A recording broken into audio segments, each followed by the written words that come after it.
Hey gamers, this is Liz Davidson from Beyond Solitaire, and today I want to talk to you about the newest expansion for Spirit Island, the Jagged Earth expansion.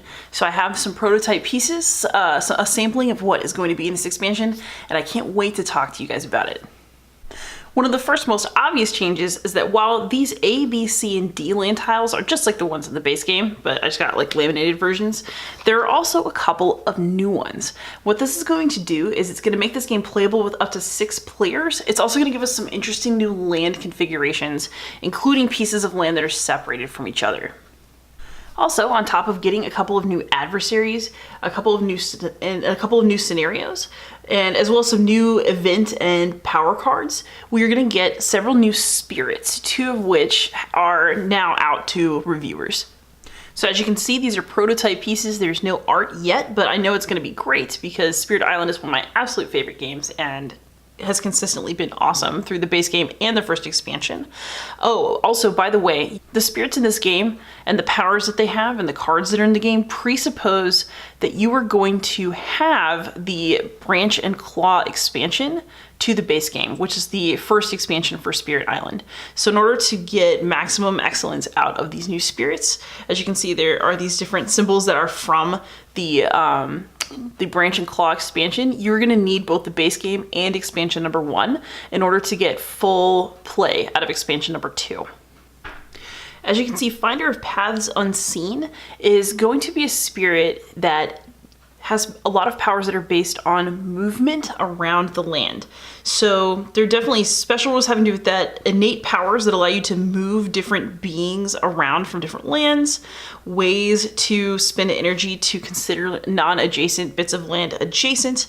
There's also this very interesting presence tree where as you put your presence on the board, you're going to have more choices and more branches than you do on the more standard spirits from the base game and from the first expansion. One thing I find particularly interesting about Finder of Paths Unseen is that after one of your powers destroys one or more Dahan or invaders or triggers their destruction by moving them, you have to destroy one of your presence. So you actually have to sacrifice bits of yourself, bits of your presence on the board in order to exercise the destructive aspects of your power. So this spirit has actually been really interesting to play with. I like it. One thing I would say is that I recommend playing two-handed with this one. I don't think it's the best pure solo spirit since it's so much about movement. It is particularly excellent when paired with more destructive spirits. I particularly recommend Ocean's Hungry Grasp. Then we also have Many Minds Move as 1, and this one really leans on adding to and moving beast tokens around the board. So you can continue gathering beasts around specific locations on the board, and you know, it's even in the powers, right? A joining of swarms and flocks. It's very much about manipulating the dangerous animal life on the island in order to pose a threat to invaders. Many Minds Move as 1 is potentially a really good spirit for you to use, not if you're particularly interested in offensive spirits, but I really like it for generating fear. So if one of your favorite ways to try to win Spirit Island is to generate a lot of fear, then Many Minds Move as 1 may be a really good choice for you because all of that wildlife is definitely good at scaring unwanted settlers on your island. So one thing that's also true about the 2 sample spirits that have been sent out so far is that these are both at least potentially high complexity spirits. So Finder of Paths Unseen is definitely considered a high complexity spirit, whereas Many Minds Move as 1 is currently high, question mark. So speaking of high complexity, these are actually the low complexity spirits from the base game.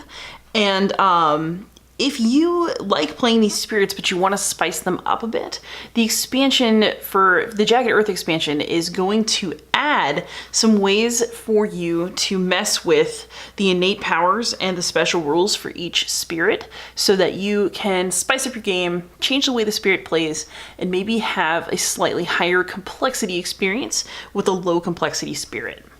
So for example, for Lightning Swift Strike, this will replace the innate power Thundering Destruction. So these were allowing you to collect elements to destroy towns and cities. But if you switch out Thundering Destruction for a sky shot with fire and darkness, you are actually instead going to be able to add fear and some of the tokens from the Branch and Claw expansion. So in this case, strife tokens. So if you wanted to sort of combine things from the base game as expansion, increase the complexity of a spirit, that is what these cards are going to do for you. So you have the option to replace the innate power of Thundering Destruction, or let's say that I wanted to mess around with Swiftness of Lightning. I can instead change it to Move as Twin Storms. So I would be able to make one of my slow powers fast, but I can also do that for a target spirit and then repeat this power. So it makes Lightning Swift Strike, it makes those speed powers available to other spirits that you might be playing with. And of course it replaces this ability to use a slow power as if it's fast just for you. So it makes it more cooperative. So this card, this aspect of immensity, is going to change Lightning Swift Strike into an ancient spirit, towering and slow. So what that's going to do is it's basically going to affect the number of power cards that you can play, essentially lowering them, but power cards won't cost you as much energy, and the power cards that you play and the ones that are left unplayed at the end of a turn gain you elements. And of course, elements then help you to trigger your innate powers. So it's basically trading some of your card abilities in exchange for triggering some more of your innate powers that are on your player board. Vital Strength of the Earth is also going to get some special cards. So Gift of Strength can be replaced with some slightly different ways to target other spirits with your powers. And then there are also several special rules Earth's Vitality replacement cards that are available, some of which control Blight, some of which protect Dahan from destruction. There are several different options, which I think is really, really cool because it'll give spirits that I've played several times a little bit more juice. So I can try something new with a spirit that I already know and love. Shadows Flicker Like Flame is going to get some cards that affect movement around the island. So you can place fear and basically move explorers and towns around to lands that you control. And the rules that replace the special rules Shadows of the Dahan over here are going to be these interesting little aspect cards that do things like allow you to move your presence around the board, ignore the range of different powers, speed up powers. So basically there are a lot of different things you're going to be able to do with Shadows Flicker Like Flame. And for River Surges and Sunlight, you're actually going to be able to change from a sort of pushing, damaging set of powers for massive flooding over to Boon of Sunshine, which allows you to gain energy and give energy to others, as well as target Blight, which is really interesting. There's some setup changes for that. And then there are also, of course, some special rules that replace River's Domain that kind of give you back some of those pushing and movement powers, including allowing Dahan to travel up and down you since you're the river. So all in all, I think that the Jagged Earth expansion looks like a really great expansion for Spirit Island.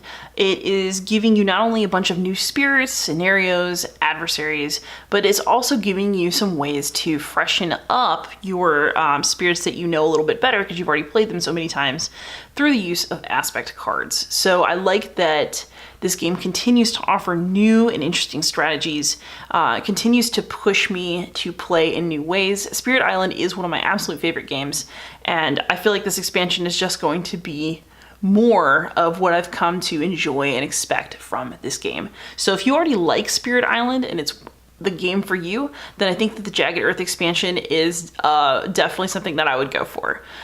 If it is not necessarily your kind of game, I don't think that the Jagged Earth expansion is going to change that. But Spirit Island is fantastic.